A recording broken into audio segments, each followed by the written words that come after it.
So mga ka-fishty, hello po. Ito po yung gamit natin na ACDC Aquarium Air Pump 9970 Jebo. So may adjustment siya ng gear niya sa power. Tsaka ito yung sa on-off. Itong subsection po. Ito po yung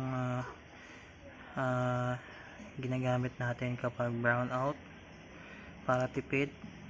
Kumbaga automatic magsiswitch siya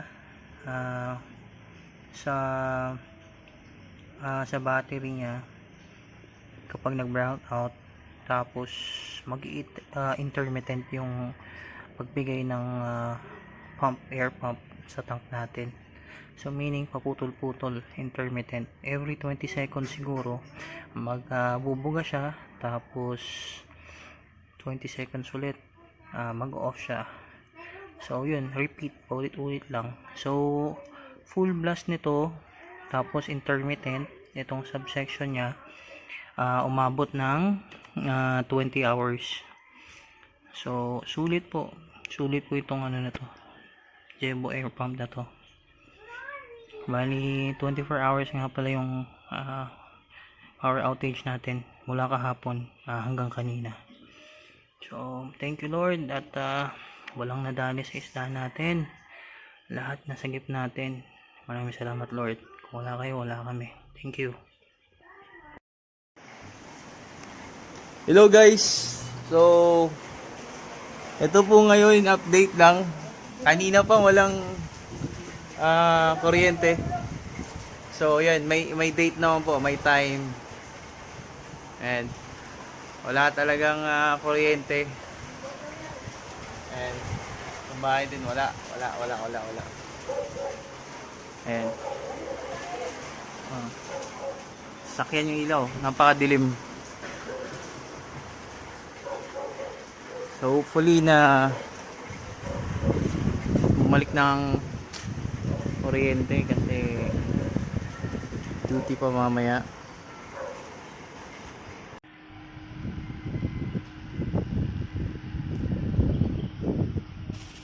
Hi guys. Ang araw po ngayon is October 30, 2022. Ang content na to ay about sa ACDC na aerator. Ang brand name ay Jebo. So nagsimula po ang brownout dahil sa bagyo kahapon, October 29, around 2 ng hapon ng October 29. So ngayon po ay October 30 na po. Ang oras po ay nasa 7 ng umaga. So buti na lang nag-invest tayo ng ACDC na aerator dahil para ito sa ating mga alaga. So napaka-important po talaga na mag-invest tayo ng ACDC kung ayaw mo umiyak in times na emergency like outage, brown out, dahil sa calamity or natural disaster ba to dahil sa bagyo. Ayan, so bali 4 na 100 gallons tank yung ginamitan ko ng ACDC Jebo. Ayan, so nag-start tayo ng mga ilang oras na puno yung tank ng tubig. Tapos siguro mga gabi kagabi ginawa ko ng mga at least 50% yung tubig.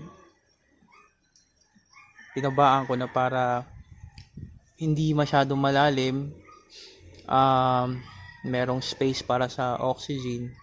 And then yung aerator natin is hindi siya masyadong mag-effort dahil sa sobrang lalim ng tubig. So para sa akin, in my opinion, yun yung purpose kung bakit dapat babaan ang tubig ng tank up to 50% para may stock na oxygen kahit pa paano inside, and then para tumagal yung life ng AC/DC battery operated or rechargeable natin. Hindi siya mag-effort masyadong bumuga ng hangin sa air stone natin. So ito nga pala yung mga kasali sa online grooming show. Ayan. Ito yung mga grow out natin. Ayan. Ayan. Ito. Yung isa nandun. Yung red white natin. Oranda. So as you can see po, yung AC/DC natin, gustong gusto ko tong kumbaga switch na to na intermittent siya, meaning paputol-putol po yung pagbuga niya ng hangin para mag-create ng oxygen sa tank. So dahil dun sa intermittent na yon, tumatagal yung lifespan ng na-charge natin na battery. So ayan po. At meron tayo dito yung mga Oranda mats natin na for sale na binibenta natin. Ayan po. Ganyan lang po kalakas yung paghinati natin yung isang butas ng pump. And then dito na po sa kabila, nandito yung mga breeders natin. Madami sila sa isang 100 gallons tank. Ngayon 50 na lang, 50 gallons na lang siguro yung tubig niya. Ayun, naka na si Dimiki natin. Pero same setup na naka AC/DC siya. Nabaan ko yung tubig, water level, para hindi masyadong mag-effort yung na AC/DC natin. And at the same time, may etong space na to, I do believe na merong naka-store na oxygen dyan.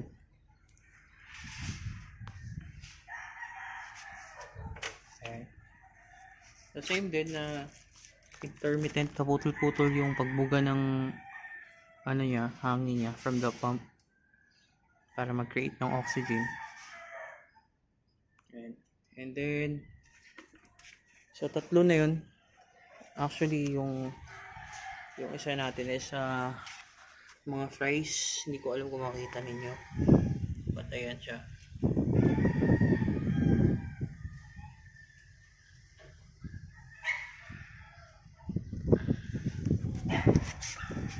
Ayan. And ito yun, nandito yung meron tayong ref tub na ito siguro ang tansya dito. Sinek ko yung sa Google yung calculator ng kung ilang gallons. Nasa 133 gallons to kapag pinuno ng tubig. So same din, binawasan ko yung water level. At least siguro mga 60% yung water level nito ngayon. And same din na naka AC/DC to. So tignan natin kung bubuga ba yung creator dito. Teka lang, parang masyadong matagal yung interval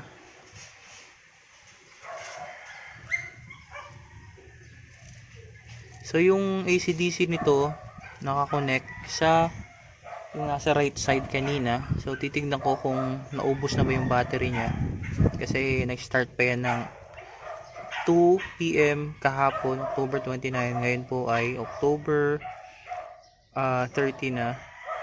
Nasa 7 in the morning na tayo. So possible na naubos na yung isang AC/DC pump natin na Jebo. So guys, balikan ko kayo. Ay, by the way, kung naubos man yung isa ng natin, meron naman tayong naka-reserve dito na ito, rechargeable din. Sa Shopee ko lang nabili. Meron ng tatlong port. Ito yung switch niya. So observe ko lang muna guys kung naubos na ba talaga. Sige, check natin.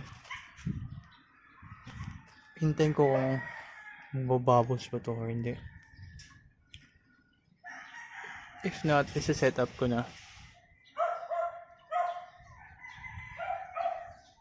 So guys, puputulin ko muna yung video. Don't worry, pag hopefully na bumalik na yung electricity natin at back to normal na, i-coconnect ko lang dito sa video na to pag okay ng lahat. So mga ka-Fish, maraming salamat sa panonood. Puputulin ko muna kasi check ko muna yung isang jebo natin, parang naubos na yung laman niya. Pero so far yung sa left side naman na jebo is okay pa naman. Siguro mas madaling naubos yung yung nasa right kasi siguro malayo yung ref tab, masyadong nag-e-effort ng pagbuga para makatravel hanggang doon yung kumakain na mas maraming energy, kaya siguro mas madaling naubos to, versus dito sa left side na jebo is malapit lang yung niya, yung hose niya, travel na papuntang airstone niya, kaya siguro ayun, hanggang pa. Pero buti na lang guys kasi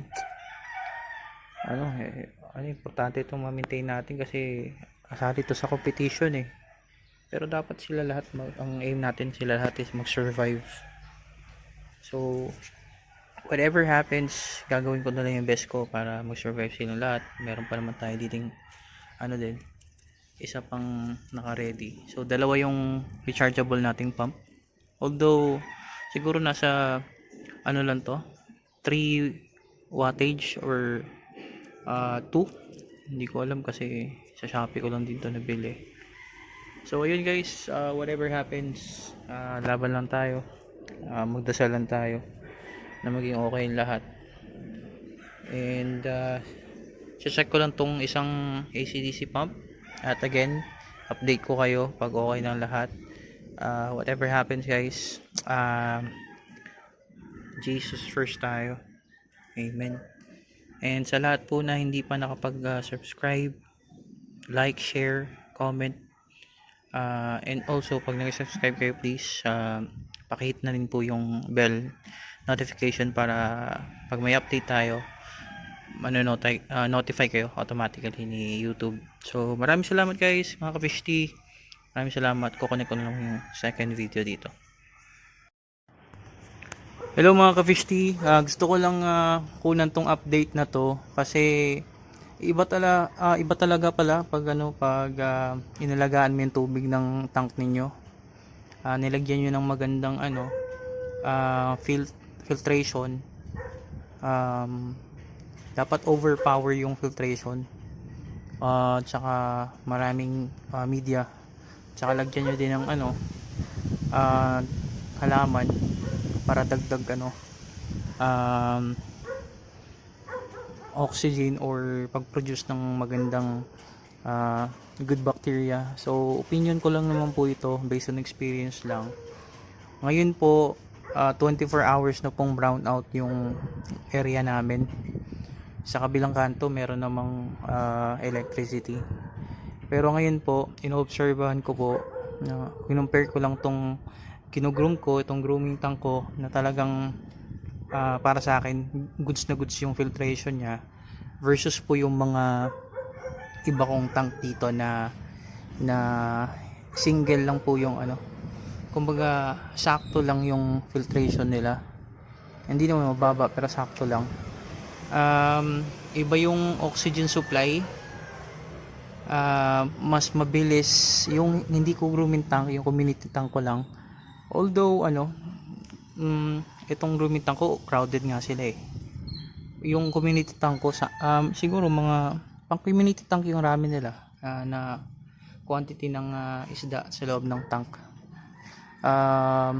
medyo yung oxygen supply na galing sa tubig ay hindi enough. So madali silang ano, kumbaga nag-steady at parang naghahanap ng oxygen versus dito sa naalagaan natin kasi grooming tank na mas maganda yung filtration, so baka mas maganda yung tubig, mas marami siguro yung beneficial bacteria sa grooming tank natin. Nakikita ko po yung yung benefits niya ngayon, especially 24 hours nang walang electricity. Meron akong Jebo dito, AC/DC, intermittent yung pagbuga niya ng hangin, pag-provide ng oxygen sa tank. Nag-last siya ng tumabot siya ng 20 hours. Naka full power. So 20 hours, napakaganda ng Jebo. Kaya recommend ko yun sa inyo kung nagpa-plan man kayo bumili ng AC/DC. Subalit, ayan nga, more than 24 hours na yung walang kuryente dito sa lugar namin. Kaya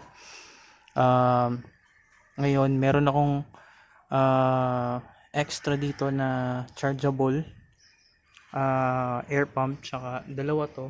Yung isa 3 port, ito single port lang. Kaya binabudget ko siya. Intermittent din, patay sindi kasi yung AC/DC Jebo natin is nakiki-charge ako doon sa guardhouse. Buti na lang mababait yung mga guard at pinagbigyan tayo mag-charge dahil mamayang gabi gagamitin natin yon. Bakbakan na naman to. Ayun po. So ngayon, ginawa ko tong video na to para awareness lang na kung ano yung magagawa ng water quality ninyo. Kapag inalagaan ninyo yung tubig ninyo, maganda yung maibibigay niya sa mga isda ninyo. Hindi sila agad nawawalan ng oxygen. Based on my experience ngayon, na talagang nakikita mo yung benepisyo na pinaghihirapan mong water change every day, at least 50% kung kaya. Kung hindi kaya, nasa 30, at least 30 to 50%. Pero ako, pag nag-water change ako, lalo na pag grooming tank, talagang 50%. And then, kung kaya nyong i-overkill yung filtration, mas maganda yon kasi mas mami-maintain yung water quality. Kahit nagbo-boost feeding kayo, yung ammonia is nagiging good bacteria. Kinakain siya ng good bacteria. Hindi siya ammonia spike so far sa thank you Lord at may thank you Lord at may kuryente na. Ayun po, napaka thank you Lord talaga. Thank you Lord.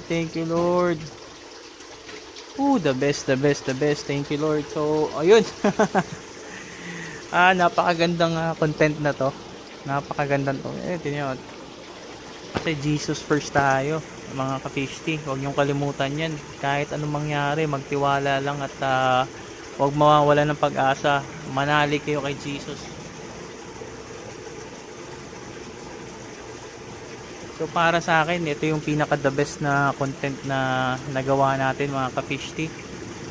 So hopefully na may na-share ako sa sa inyo po na knowledge based sa experience ko po, at sana po alagaan ninyo yung tubig ng isda ninyo, kasi yung tubig ng tank ninyo, sila po ang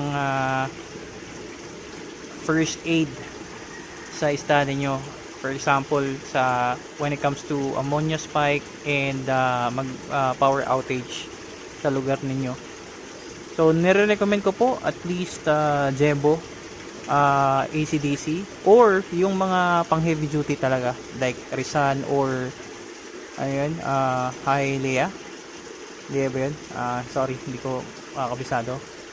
Pero ayun po, hanggang dito na lang mga kabishti, kasi isi-set up ko na maayos yung mga pump dito. So maraming salamat po sa panonood. Please like and share. Don't forget to subscribe with the bell button para maging ano kayo,